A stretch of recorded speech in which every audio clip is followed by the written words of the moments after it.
The Oscar shortlisted animated short film by Dean Hammer, Joe Wilson, and Hinale Moana Wong Kalu, Kapaemahu, will once again be brought to life.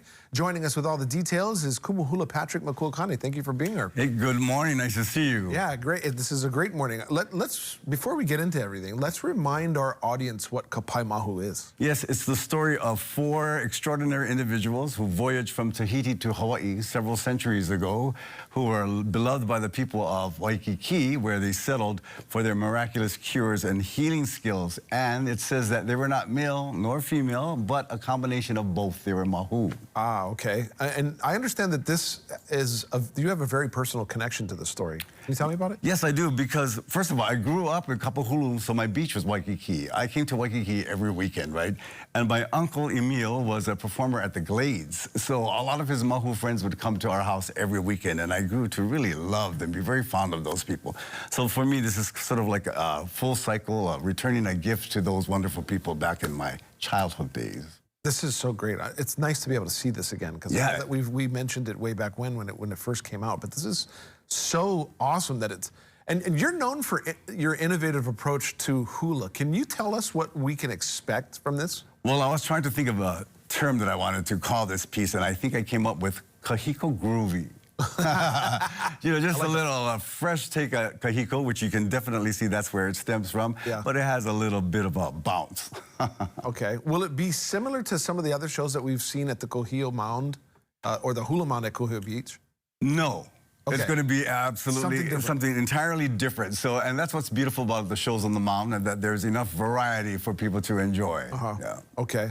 Very nice. I'm loving what we see here, too. A performance that could really impact young people, in your opinion, yes? Well, yes, absolutely, young people. But, you know, today's younger people are so much more savvy than we were about gender identity and whatnot. And I think it's a show that could be impactful for older people as well, all ages. Let me ask you this. Yeah. What is so important about this particular project for you? For me, the most important thing is self-acceptance, you know, being allowed to be your authentic self. And that's the only way I think that we can really find true happiness in our life, is so that each of us can be our authentic self. And also, you know what the big difference is between those who are mahu and those who aren't? They're just more fabulous than we are. So hopefully they give us the potential to show the world the most fabulous version of ourselves. You said hula groovy. Yes. Okay. Can you explain to me what it took to do that? Because you think kahiko, you think of all the different traditional dances of hula. What's different about it? Well, I think because we worked very hard on the soundtrack that accompanies the piece, and there is a groove to the soundtrack, because that's just the sort of the groove of how we move today in many ways. You know, so there's that nice pulse that gives the show, I think, something fresh and different. We're seeing some of the singers.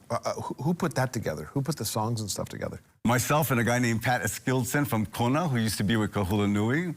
So, yeah, we've been having a great time trying to create something fresh and exciting. So you guys produced the soundtracks? Yes. Wow. Yeah. What went into that?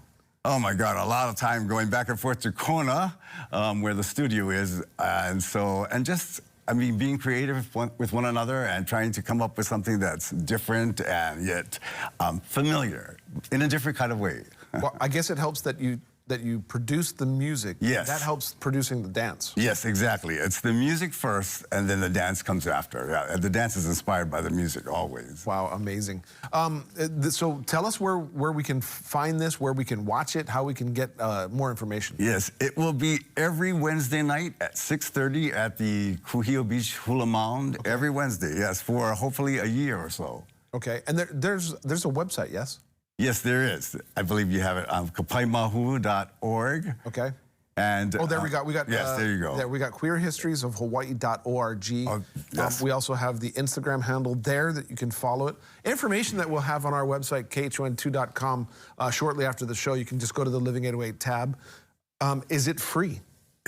It is free. Ah, one of my favorite four-letter F words. Right, exactly. And it opens next Wednesday as a premiere, and we're beyond excited. So please come and join us. And I need male dancers. Call me. Oh, that's great to know. Yeah. You need dancers. I need a couple of dancers. We could use some. So how do we get in touch with you? Well, you contact the Queer Histories, and they will put you okay, so go ahead and DM or message there on the website or in the Instagram or the social media handle.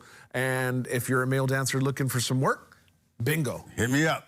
There we go. I appreciate you so being much. here. Happy New Year. Thank Happy you for New Year to stopping you by. as well. And congratulations and good luck for the rest And of the time. mahalo nui. Awesome. Well, Every Wednesday, don't forget, folks. All right, coming up next.